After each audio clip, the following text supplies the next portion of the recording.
مانا ایک مفہوم یہ بھی بیان فرمایا گیا کہ صبر کی توفیق، اور ایک مفہوم یہ بھی بیان فرمایا گیا استقامت علی الدین، دین پر استقامت اور دین پر چلنے کی توفیقات کا نصیب ہونا۔ بعض لوگوں کو توفیق خیر کی نصیب نہیں ہوتی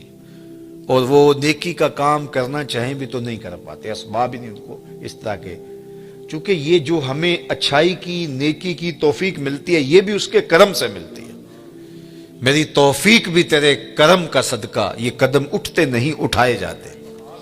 تو بعض لوگ جو ہے وہ کوشش بھی کر رہے ہوتے ہیں لیکن ان کی توفیقات ساتھ نہیں دے رہی ہوتی، اور پھر وہ دوبارہ پلٹ کے، میں نے بہت لوگوں کو دیکھا ہے کہ وہ ارادہ کرتے ہیں نہیں ہم اس طرح نہیں، اس طرح چلیں گے، ان کا دماغ یہ کہہ رہا ہوتا ہے کہ میں غلط چل رہا ہوں، مجھے صحیح چلنا چاہیے اور میں یوں چلوں گا، ارادہ بھی کرتے ہیں لیکن پھر پلٹ کے وہاں آ جاتے ہیں۔ تو اس کا کیا مطلب ہوا کہ توفیقات عزدی ان کے شامل حال نہیں ہے، ان سے برائی کے اسباب ان کے لیے کھلتے ہیں، نیکی کے، اچھائی کے، خیر کے اسباب ان کے لیے نہیں کھلتے۔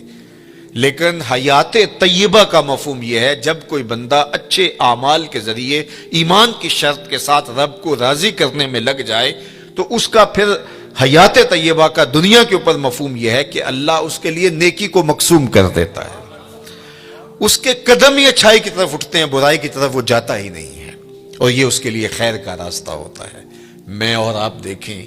یہ حیات طیبہ جو اولیاء کی زندگیاں ہیں، یہ اللہ ہمیں بھی عطا کر سکتا ہے اگر ہماری طلب سچی ہو۔ جتنی محنت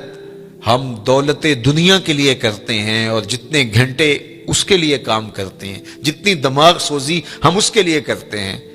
کیا ہم اس سے آدھی محنت بھی دین کے حصول کے لیے کی؟ اگر ہم نے اتنی محنت کی اور ہمیں نہیں ملا تو پھر ہمیں شکوہ ہونا چاہیے، ہم نے تو محنت ہی نہیں کی۔ ہم کہتے ہیں یہ دین ویسے ہی مفت میں ہمارے ہاتھ آ جائے، کوئی محنت کوئی مشقت نہ اٹھانی پڑے،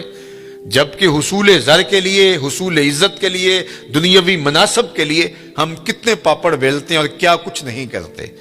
تو میں اور آپ دیکھیں کہ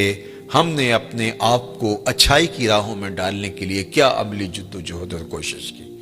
اگر ہم نے کوشش کی تو میرا رب اس کوشش کے بدلے میں، اگر سچی کوشش ہو تو ضائع نہیں ہونے دیتا۔ والذین جاہدوا فینا لنہدینہم سبلنا، وہ لوگ جو اللہ کی راہ میں کوشش کرتے ہیں، اللہ فرماتا ہے میں ان کے لیے راستہ نہیں، راستے کھول دیتا ہوں، ایک راہ نہیں بلکہ سبلنا، ان کے لیے کئی راستے کھول دیتا ہوں، اور پھر ان کے لیے در کشادہ ہوتے چلے جاتے ہیں اور خیر کے دروازے کھلتے چلے جاتے ہیں۔ تو کسی کے لیے توفیقات الہیہ کا حاصل نہ ہونا اور خیر کے دروازوں کا نہ کھلنا اور شر کے دروازے ہی ان کے لیے کھلتے رہنا، تو یہ کسی شخص پر اللہ کا قہر و غضب ہے اور اللہ کی ناراضگی کی دلیل ہے، اور اس کو جو ہے وہ سارے کام کاج چھوڑ کے سچی توبہ کرنی چاہیے تاکہ اس کے لیے خیر کے در کشادہ ہوں، اچھائی کے در کشادہ ہوں۔ یہ دنیا، یہ زندگی، یہ کائنات جس میں ہم رہ رہے ہیں، یہ ہمارا مقصود نہیں ہے، یہ بات ذہن میں رکھیے گا۔